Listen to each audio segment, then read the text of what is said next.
இந்த 7 மாகாணத்துலையும் இருக்க டோட்டல் பண்ணிங்கன்னா மொத்தம் 1 கோடி ஜனத்தொகைன்னு சொல்கிறான். 1 கோடி உள்நாட்டு ஆட்கள்னா உள்நாட்டு ஆளு கிடையாது. உள்நாட்டு ஆளுக்கு 11, 89 வெளிநாட்டு ஆளுங்க. பங்களாதேஷ், இந்தியா, பாகிஸ்தான், இப்படி நம்ம போனவங்கள பிழைக்க போனோம்ல, அவங்க தான் அங்கே இருக்காங்க. அவங்களையும் சேர்த்தா 1 கோடி. அவங்கள கழிச்சல்னா மொத்தமே யூஏஇ பூராத்துக்கும் சேர்த்து 11 லட்சம் பேர் தான். 11 லட்சம் என்ன? இப்போ போனவங்க அங்கே செட்டில் ஆகிட்டாங்க, அங்கேயே இதாகிட்டாங்க. இல்லை அங்கே அவங்க குடியுரிமை கொடுக்கல. ஆனால் ஜனத்தொகையில் சேர்த்து சொல்கிறான் 1 கோடி பேர் இருக்கிறாங்கன்னு சொல்கிறான்.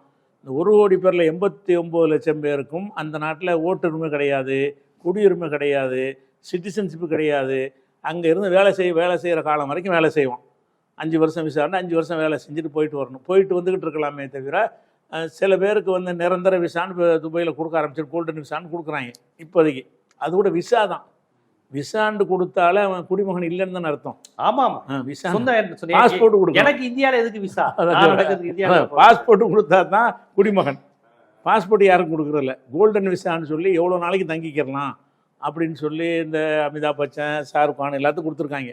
அங்கே போய் எவ்வளோ நாள் தங்கிக்கலாம்? அது கோல்டன் விசா எப்போனாலும் இப்போ அவங்க இருந்துக்கலாம்.